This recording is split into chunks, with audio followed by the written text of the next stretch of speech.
Hey, you guys. So I was just thinking of how fascinating our bodies are and how God created our bodies to heal itself. Um, During COVID, I was listening to these doctors who were talking about how our bodies naturally eliminate waste, and actually having a cold or the flu is not an actual sickness, but it's actually your body healing itself. And so I actually just seen another doctor talk about this, and I'm going to show you guys him after this. His name is Dr. Tao. I think that's how you say his name. Anyways, he's talking about how your body naturally eliminates the toxins in your cells, and the mucus, if it's not eliminated, you drown in it and die, literally. And so an actual cold, they can't find a cure to the common cold because it's not a sickness. They're trying to cure the actual remedy for the sickness. The body is eliminating toxins on its own, and if you feed your body the proper foods and the proper oils and things like that, it can actually help to boost your immune system so that your body effectively eliminates. And so I was asking my daughter this. I was telling her, I said, listen, what do you think it is then, if it's actually not a sickness and you're not actually, when you have a cold or have a flu, you're not actually sick? Why is it then that everybody in your household gets the flu or gets a cold? When one person gets the cold, we call it contagious, and it's actually not contagious. And I said to her, give me an example of something that happens to one person and then it will happen to everybody else in close proximity, but nobody has an explanation for it.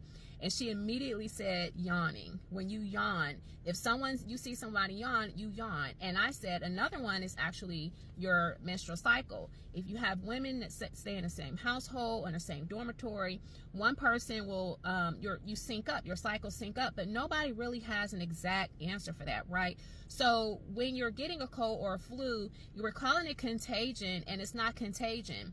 It's just everyone's eliminating, and it's actually a good thing. It's healing for you, right? So God really I'm going to show you guys also something called the cell theory. And this cell theory, what's her name? Coach Rowe, she actually talks about, she's a Christian too. She talks about how God created our cells to rejuvenate and to heal. And if you put the right foods in your body, how many cells you get per second.